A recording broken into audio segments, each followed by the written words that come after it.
Hello bachchon, let's see this question. Calculate the molality of 1 liter H2SO4 98% जिसका weight by volume है percentage solution having density 184 ग्राम पर ml होगा यहाँ पे ये मिस्टेक हो गया यहाँ पे this is ml this is gram पर ml ठीक है तो हमें इसकी मोलालिटी कैलकुलेट करनी है आइए इस क्वेश्चन को सॉल्व करते हैं बच्चों और सबसे पहले ये देखते हैं कि इस क्वेश्चन को सॉल्व करने के लिए हमें कौन से की कॉन्सेप्ट की जानकारी होनी चाहिए अब देखिए ये जो सवाल है हमसे इसमें पूछा गया है मोलालिटी के बारे में तो हमें ये पता होना चाहिए कि मोलालिटी होता क्या है तो molality is a concentration term जो कि इस तरह से एक्सप्रेस किया जाता है कि number of moles of solid dissolved पर केजी ऑफ सॉल्वेंट तो इसको निकालने का क्या तरीका है इसका निकालने का तरीका है number of moles of solute divided by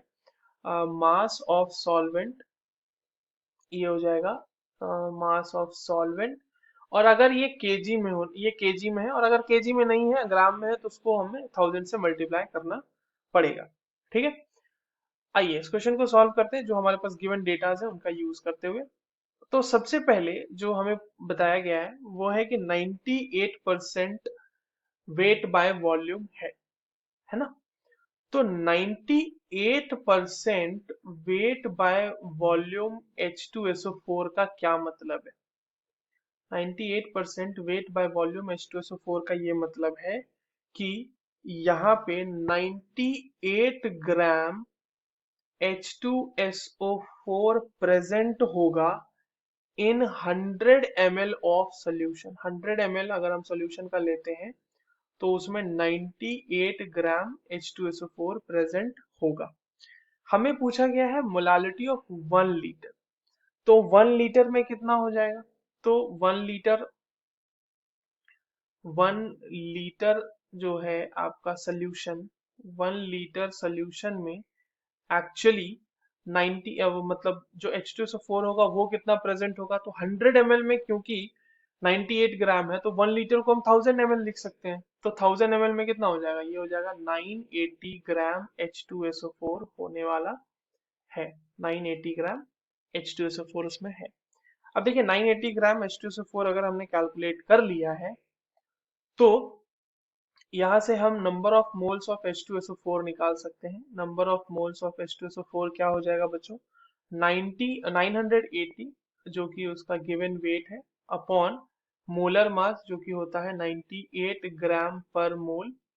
और यहाँ से जो नंबर ऑफ मोल्स आ जाएगा H2SO4 का वो आ जाएगा 10 मोल यानी कि 10 मोल H2SO4 प्रेजेंट है हमारे पास अब आपके पास जो सोल्यूशन है वो आपको दिया गया है 1 लीटर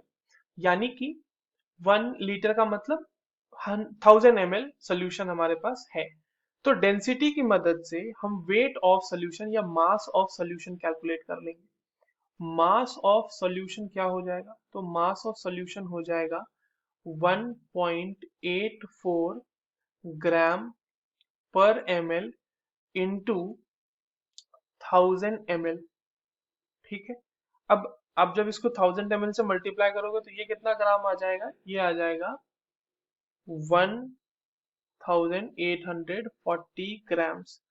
ये आ गया 1848 1840 ग्राम्स ये आ गया मास ऑफ क्या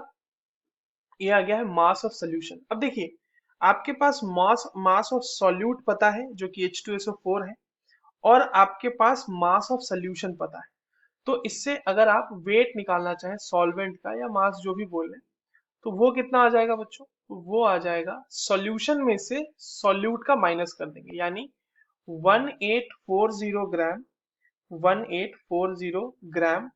में माइनस करेंगे 980 ग्राम जो कि हमारा H2SO4 है तो ये कितना आ जाएगा यहाँ पे से जब आप इसको माइनस करोगे तो ये वैल्यू आ जाएगी आपकी 860 ग्राम 860 ग्राम सॉल्वेंट का वेट हमारा है ठीक है अब हमें मोलालिटी कैलकुलेट करनी है आइए मोलालिटी कैलकुलेट कर लेते हैं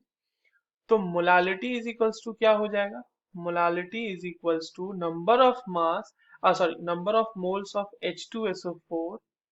divided by mass of solvent. और मैंने आपको बताया था कि अगर ये केजी में नहीं है, ग्राम में है, तो हमें इसको 1000 से मल्टीप्लाई करना पड़ेगा, क्योंकि 1000 ग्राम पर केजी के हिसाब से वो आ जाता है, ग्राम पर केजी। ठीक है। अब यहाँ पर हम सारी वैल्यूज रख देते हैं, तो ये आ गया 10 मोल। 10 moles divided by mass of solvent हमारा कितना दिया हुआ है बच्चों? मास ऑफ सॉल्वेंट हमारा दिया हुआ है 860 इंटू, ये आ जाएगा हमारा 1000। 1000, इसको ऐसा करते हैं, मोल्स को यहाँ से हटा देते हैं, इसको सिर्फ 10 ही लिखते हैं, हम यूनिट्स को एक साथ लिख लेते हैं, मोल पर केजी।